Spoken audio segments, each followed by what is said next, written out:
Olá, tudo bem? Nós estamos iniciando mais um podcast Diálogos do Centro Universitário Farias Brito. E hoje, para conversar, para discutir sobre um assunto que está todo dia aparecendo na mídia, na televisão, no rádio, no jornal, e é preciso que a população entenda que assunto é esse e que ações ela tem que tomar junto com o poder público para evitar problemas maiores para o Ceará, para o Nordeste e para o Brasil. Eu estou me referindo ao El Niño, ou ao Grande El Niño, como a imprensa tem registrado. E para conversar sobre o El Niño e que ações nós estamos tendo para nos precaver, nos prevenir, nos preparar para esse fenômeno climático, que faz parte das mudanças climáticas que estão acontecendo no mundo, eu convidei o professor da UFC, Eduardo Martins, ele que é cientista-chefe de recursos hídricos e há 20 anos é presidente da FUNSEMI. Já passou por vários governos, né, de vários partidos. Isso é muito importante porque a gente vê que a FUNSEMI é um órgão eminentemente técnico. Então, Eduardo Martins, é um prazer tê-lo aqui. E eu queria te fazer essa pergunta logo inicial. O que é mesmo esse El Niño que está todo mundo falando? Bom, prazer estar aqui, juntamente com o meu amigo professor Arthur Bruno, né, companheiro de tantas batalhas. Né? Isso. Primeiro, desmistificar um pouco, né, sobre essa questão do El Niño. A gente ouve muito falar no grande El Niño, super El Niño, até El Niño Godzilla, né? Termos que nem existem na literatura científica. Sim. Né? O El Niño, ele, na verdade, ele representa um aquecimento anormal das temperaturas da superfície do mar, naquela região do Pacífico Equatorial Central. Né? Ali nas costas do Peru, por ali? Na verdade, tem várias áreas de monitoramento. Na costa do Peru, eles chamam Nino 1, 2 ali. Né? Aí, à medida que vai se aproximando até a parte central, nós temos o Nino 3, o Nino 4, e abrangendo uma área que pega parte da área do Nino 3 e do Nino 4, nós temos o Nino 3, 4. Mas o que é isso? Né? É só a área que vai ser medida a temperatura média da superfície do mar. Tá? Então, o que se monitora é a temperatura do globo todo. Né? A gente tem uma densidade de boias monitorando temperaturas de superfície e subsuperfície. E nessa área se computa a temperatura média, né? E esse monitoramento é feito ao longo dos anos. E esse aquecimento anormal em relação à média é que representa o famoso El Niño. Perfeito. Eduardo, e por que a gente tem que se preocupar com esse aquecimento anormal grande do El Niño que acontece de forma periódica? De vez em quando isso acontece, não é a primeira vez, isso vem acontecendo sempre, né? Não é todo ano também, me parece que nos últimos anos nós não tivemos um El Niño, ou pelo menos nessa magnitude. E qual é a consequência disso para o Brasil? Claro que a consequência é para o mundo todo, mas para o Brasil, qual é a consequência? Bom, em termos da nossa região, do Norte e Nordeste, porque o El Niño ele impacta de maneira diferenciada dependendo da região do globo. Então eu vou focar aqui no Norte e Nordeste. Né? No Norte e Nordeste, em geral, nós temos um efeito, se a gente considerar só o Pacífico, de uma descida de ar sobre o Norte e o Nordeste. Ou seja, que os técnicos chamam subsidência de ar, né, no Norte e no Nordeste. E isso impede que o vapor quente e úmido suba, né, ou pelo menos dificulta que esse vapor quente e úmido suba, se condense, forme nuvens e eventualmente precipite. Então esse é o efeito do El Niño sobre as precipitações do Norte e Nordeste. Além disso, por ter essa descida de ar, nós temos uma tendência de aumento de temperatura aqui na nossa região. Né? Então, nós temos esse duplo efeito. Só que não é o El Niño sozinho. Né? No nosso clima tem outros moduladores, né? Como o Atlântico. Certo. Então, o Atlântico também tem nessa queda de braço, digamos assim, com o El Niño para saber quem é que vai ter o efeito sobre o regime de chuvas e temperaturas aqui no Norte. Deixa eu ver, então, se eu entendi bem, Eduardo. Essa massa de ar quente que vem do Oceano Pacífico, ela impede, porque nós temos toda a Amazônia que tem uma umidade, esse vapor d'água da Amazônia, das florestas, ele sobe e isso é um grande gerador de chuva, né, em boa parte do Brasil, inclusive aqui no Nordeste. Né? Então, esse vapor quente, ele impede que essa umidade suba, não há condensação, não formam nuvens e não chove consequentemente. Então, seria, em tese, um dos fatores importantes para chover menos no Nordeste. É um gerador de seca. Mas se falou muito do Atlântico. Nós já temos visão hoje para saber como é que vai ser o Atlântico aí no início do ano que vem, porque o nosso período de chuva é de fevereiro a maio, né? A quadra invernosa. A preocupação talvez seja maior com esse período, né? Chover menos, da forma que está hoje. Mas o Atlântico é para chover menos? Está normal? Ou o Atlântico nos dá boas notícias? Antes de falar do Atlântico, eu queria explicar um pouco antes que essa descida do ar sobre o norte e o nordeste, o que ela faz é dificultar a descida da zona de convergência intertropical. Que é o que o Atlântico faz com que ela desça chuva, ou suba. Né? Tá certo. Dependendo se a área do Atlântico Sul tropical estiver mais aquecida, a tendência é que ela desça. Certo. Né? Mas a descida do ar, por conta do aquecimento do Pacífico, né, assim, sobre o norte da região, impede que essa zona desça. Entendi. Tá? Então, há essa dificuldade, né, no que diz respeito ao deslocamento da zona mais ao sul, o que depende daí do aquecimento das águas do Atlântico tropical. Se o sul estiver mais aquecido em termos de anomalia, né, do que é esperado com relação ao norte, aí nós temos uma tendência de favorecer as chuvas no Nordeste. Mas aí vai depender do quê? A força de um oceano com relação ao outro. Certo. O Pacífico agora está muito aquecido. O Atlântico ainda é muito cedo a gente falar do Atlântico, porque é uma dinâmica muito mais nervosa, digamos assim. É uma bacia 5 vezes menor do que o nosso Pacífico, assim, colocando em termos comparativos. Perfeito. Mudar a água de uma panela, usando um termo bem do cotidiano, né? Uma grande panela ou de uma panela menor, né? A panela maior necessita de mais energia para que a temperatura se altere com relação à panela menor. Né? Então, para mudar a temperatura do Atlântico é muito fácil. Então, é por isso mesmo que a previsibilidade do que vai acontecer no Atlântico não dá para a gente informar agora. Perfeito. Né? Então, a gente precisa aguardar mais e saber o que é que os modelos estão colocando, né, para início da estação chuvosa. Uma grande vantagem que a gente vê hoje, né, Eduardo, é que a FUNSEMI ela interage com vários organismos internacionais, com vários governos, com universidades, centros de pesquisa, né? E vocês vão monitorando o ano inteiro. Hoje, o El Niño está previsto como muito forte, mas ele pode diminuir o seu ritmo, ele pode diminuir a sua força, ou já está garantido que esse El Niño será super mesmo, como a imprensa vem anunciando, e até quando a gente tem mais ou menos essa ideia, esse período para dizer, bom, realmente vai chover muito ou vai chover pouco aqui no Nordeste, aqui no Ceará? Qual é o limite assim, de tempo que normalmente, pela tua experiência, observa? A grande incerteza é o Atlântico. E o Atlântico a gente tem poucas estações de monitoramento, são 12, né? E eu acho que de vez em quando a gente tem problemas de manter essas boias exatamente por conta dos países que estão envolvidos, né, nesse interesse desse monitoramento. Né? Perfeito. E custa caro a manutenção, a gente conta com o apoio da Marinha, né, e tudo mais para manter essas boias. Né? Do lado de lá do Pacífico nós temos quase 300 boias, então nós temos países super desenvolvidos ali investindo nesse monitoramento, que agora estão sofrendo também com corte de recursos na área de clima e ciência e tudo mais. Né? Isso no mundo todo, né? Isso no mundo todo. Então, fica difícil a gente falar do Atlântico nesse momento, agosto. Né? Eu acredito que outubro, novembro, a gente já começa a ter uma ideia se é possível afirmar algo mais determinante ou não. Às vezes a gente tem que aguardar até janeiro, tá? Porque a dinâmica está muito nervosa, como eu falei no início. Né? Exatamente por ser uma bacia menor do que a bacia do Pacífico, né? Ela muda muito rapidamente. O Pacífico nós podemos cravar, né? Em termos de El Niño, né? A tendência é que ele seja um El Niño muito forte até o final do ano, outubro, novembro, dezembro. As probabilidades estão altíssimas, Arthur, estão maiores do que 90%. Então é meio difícil isso mudar, até pela inércia, né? De você mudar a temperatura de um oceano tão grande. Né?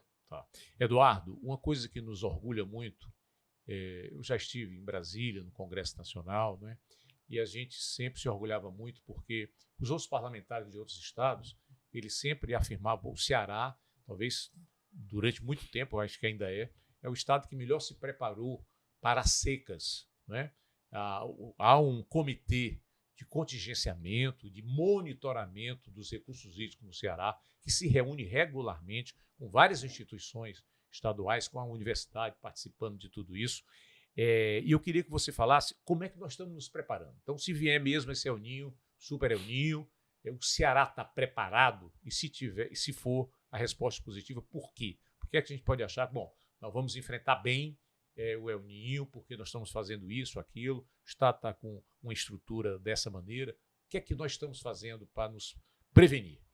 O primeiro ponto que eu diria é o monitoramento. Nós estamos monitorando não só o clima, não só os reservatórios do Estado de maneira persistente, sistemática, mas também o monitoramento das condições dos sistemas de abastecimento rural, dos sistemas de abastecimento urbano. Certo. Então, nós temos esse monitoramento e quando alguma sede municipal ou área urbana de distrito ela atinge um nível crítico, o Comitê Integrado de Segurança Hídrica, que você mencionou, ele identifica alternativas para a resposta. Pode ser desde adutoras emergenciais até a perfuração de poços. Certo. E para isso o Estado investiu ao longo dos últimos anos, né, dos últimos, eu acredito, 20 anos, né? Começou lá do governo Cid até hoje, e isso tem sido feito de maneira recorrente.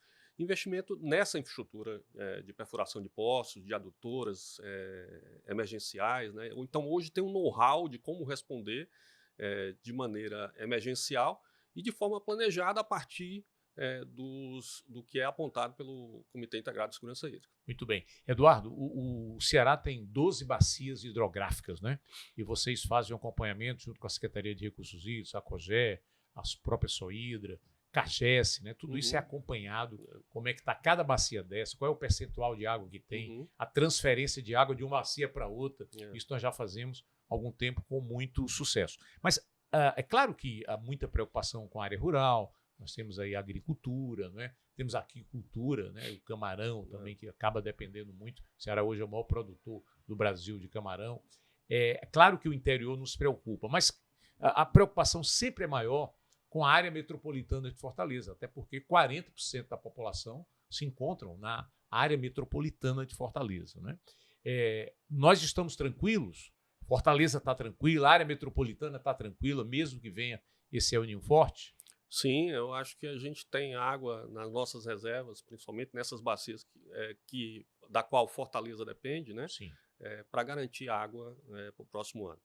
A grande questão Esse ano está tranquilo e o ano que vem ano também? Que vem também. Não teremos estresse. Exatamente. A grande questão é se nós estamos iniciando outro ciclo de seca duradoura. Perfeito. Porque a gente sempre tem que ter isso em perspectiva, principalmente depois da seca recente, de 2012 a 2017, 2018, dependendo da bacia, 8, 9 anos. Né? Certo. Então, a gente tem que ser sempre essa cautela. E é por isso que os investimentos não param, né? Assim, nós temos aí a duplicação do Etião, que é uma... O que é a duplicação do Etião, Eduardo, aqui para os nossos internautas? É que a gente tem uma estrutura que pode transferir água do Castanhão, por exemplo, para Fortaleza, que hoje está limitada à vazão do sifão, de um sifão, né? Que é em torno de 9 metros por segundo. Mas pode passar quanto? A 18. A 18. Se houver necessidade, duplica. Exatamente. Né? Foi conseguido um empréstimo através do BNDES, né, para garantir essa duplicação. Né? Isso é o histórico da Secretaria de Recursos Hídricos. Né? A Secretaria de Recursos Hídricos, historicamente, ela tem mantido investimentos estratégicos para garantir essa segurança hídrica da região metropolitana. Então, isso é muito importante. E outra é o programa Malha d'Água, que é um programa de Estado, né, que a gente vem mantendo de solução técnica para o problema de abastecimento das sedes urbanas. E também, alternativamente, a disponibilização de água de qualidade para a população rural. Então é feito já o trabalho com a CAGES, é isso? Esse aí foi uma iniciativa, um modelo concebido pelo setor de recursos hídricos, né, do qual quem vai operar e manter é a CAGES, né, e a CAGES tem adotado esse modelo como a solução para o sistema de abastecimento de qualidade, água de qualidade de alto nível. Tá. Eduardo, já há algum tempo nós temos aí a construção do Programa Integrado do São Francisco, né? A integração da bacia do São Francisco às bacias nordestinas, né? E algumas delas aqui do Ceará. Então a água viria pelo São Francisco, entraria aí pela bacia do Jaguaribe, né? Até chegar possivelmente a Fortaleza, havendo necessidade. Como é que está essa construção? Ela tem previsão? Isso com certeza dará mais segurança, porque a bacia do São Francisco é mais poderosa do que as nossas bacias aqui do estado do Ceará em termos de volume d'água, né? Com certeza. A grande questão, e aí o Estado está trabalhando também juntamente com o governo federal, também são investimentos de longo prazo e estratégicos, né? Para transferência dessa água com a menor perda possível, né? Tá. Daí nós temos o Cinturão das Águas, que pega essa água do São Francisco e joga Ela vai para o Cariri, né? Ela entra lá pelo Cariri, né? Exatamente. E aí cai no nosso reservatório Oroz. Cabo do Oroz passa para o Castanhal.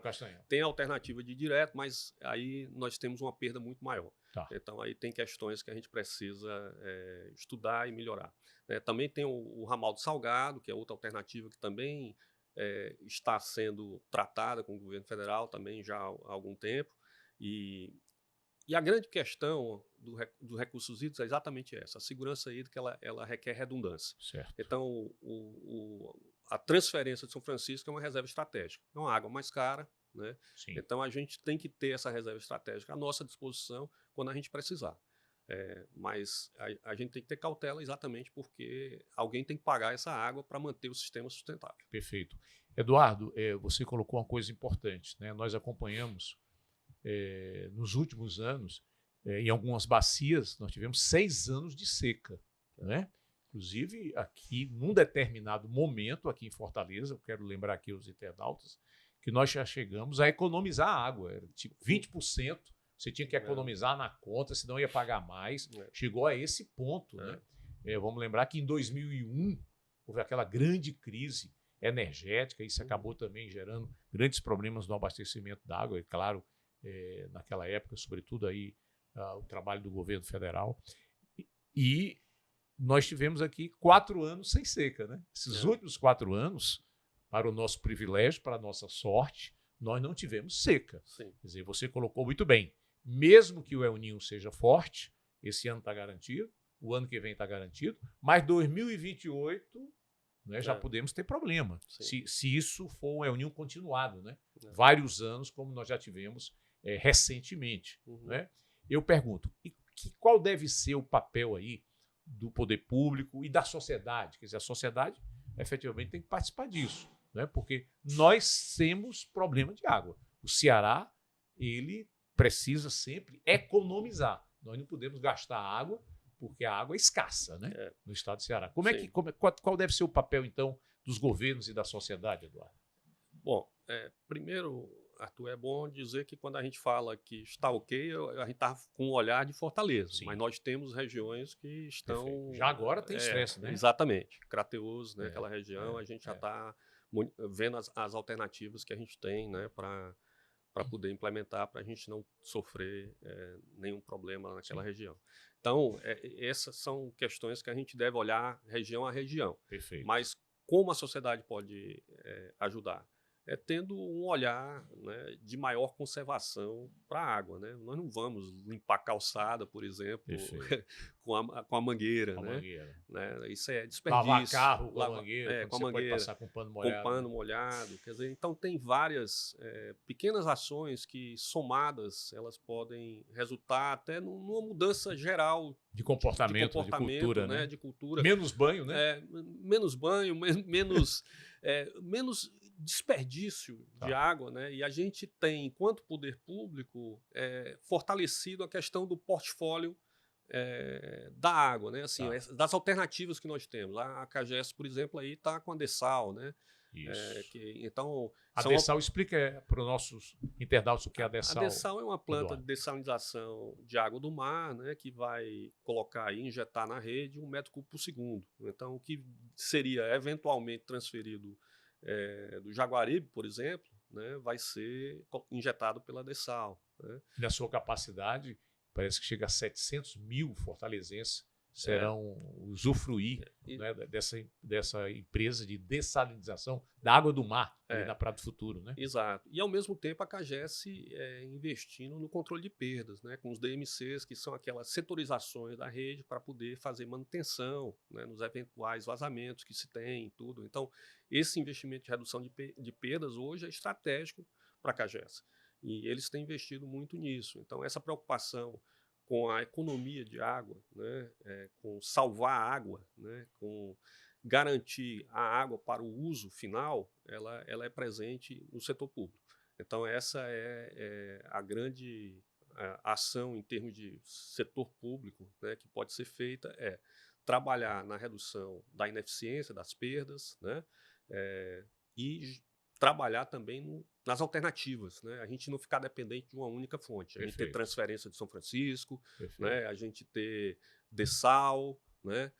A gente ter aí até o reuso para... Explica aí essa questão do reuso, eu achei bem interessante essa reuso proposta. É basicamente usar a água do esgoto, né? Tratar o esgoto para a gente ter água disponível para alguns usos, né? Uso para a indústria, uso até para a agricultura, né? Então, a gente pode ter alternativas outras do que a água do nosso reservatório, né? Que ela deve ser para os usos mais nobres. Né?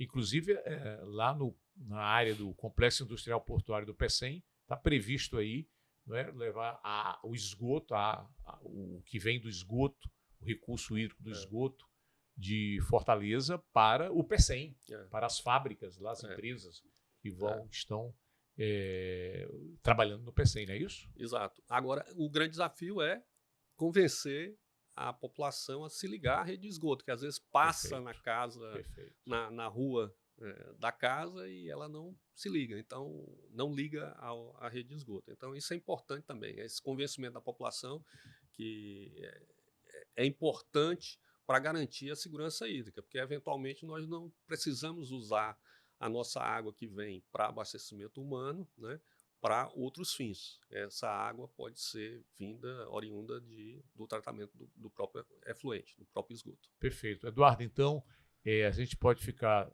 tranquilo de que o planejamento está sendo feito, ações já estão acontecendo, como você colocou muito bem. Nesse momento já tem município que está com problema de estresse, né? Aí vai o poço, né? Construção de poços. Muitos poços foram construídos aí nos últimos anos, sobretudo nesse período aí que nós tivemos aí esses cerca de 6 anos, né, Eduardo? Olha, de 2013 até hoje, um número bem próximo, eu vou chutar aqui, mas é um número bem próximo, que a última estatística foi até 2024, eram 11 mil poços. 11 mil poços hoje, eu diria com uma certa tranquilidade, entre 14 e 15 mil poços, né? Então, são muitos poços perfurados no estado para garantir a segurança. Algumas barragens foram construídas também, né? Alguns açudes, né? E outros já potencialmente identificados, né? Já nós ficamos olhando sempre o futuro, né? Então, porque uma coisa é certa, né? O clima está mudando, né? Mas as demandas, mais do que o clima, estão mudando. Perfeito. A gente reclama população muito, mais urbana, né, Eduardo? Não, e cada acaba vez usando mais água, né? Sim, e cada vez que você coloca uma obra hídrica, ela se torna um vetor de desenvolvimento, né? E aí isso tem um efeito sobre a demanda, um aumento da demanda, né? Então, esse monitoramento da demanda é um trabalho que também o setor de recursos hídricos faz de maneira bem próxima, exatamente para garantir que o balanço entre oferta, o que pode ser disponibilizado por açudes, pelas transferências, pela dessal da vida, né? E plantas de reuso, elas possam garantir a demanda que é pretendida pelos usuários. Muito bem, Eduardo, eu quero aqui te parabenizar, você e toda a sua equipe, e deixar aqui o microfone aqui a seu dispor para a sua mensagem final, né, da FUNSEMI, do Sistema de Recursos Hídricos do Ceará, que envolve vários órgãos, né? Secretaria de Recursos Hídricos, SOHIDRA, COGÉ, própria CAGES, que trabalha ali recursos hídricos, COGÉ com água bruta, né? E a CAGES com esse dia a dia, né, levando água para as empresas, para as famílias. Fica aqui, portanto, aberto para a sua mensagem final. Muito obrigado, Arthur. Bem, pode ter certeza uma coisa, o setor de recursos hídricos e o setor de saneamento, por que não dizer, né, trabalham de maneiras bem articulada, é um exemplo no país, porque, em geral, os setores não conversam tanto assim quanto a gente conversa. Perfeito. Né? Então, isso é um exemplo a se destacar. E o esforço que tem sido feito de reforço de capacidades, capacitações dos técnicos do sistema, né? As referências que nos são colocadas enquanto setor de recursos hídricos, enquanto setor de clima. Sim. Também, né? A FUNSEMI hoje é uma instituição de referência. Ela é responsável pelo monitoramento de secas do país em termos de apoio à Agência Nacional de Águas, né? Mas a gente que iniciou esse projeto no Nordeste, com apoio do Banco Mundial. Sim. A questão da previsão de clima, nós iniciamos aqui juntamente com o CPTEC, INEMET. Hoje o modelo da FUNSEMI roda junto com os modelos do INEMET e do CPTEC para fazer a previsão para o país. Perfeito. Então tem muito que o Ceará tem feito na área de busca de adaptação a esse clima que está constantemente mudando. Perfeito. Esse é Eduardo Martins, presidente da FUNSEMI, professor da Universidade Federal do Ceará e cientista-chefe de recursos hídricos. Parabéns, mande aqui os parabéns para toda a sua equipe. E dessa maneira, nós estamos encerrando mais um podcast Diálogos do Centro Universitário Farias Brito. E na próxima semana nós voltaremos com um assunto importante para o Ceará e para o Brasil. Boa semana para vocês.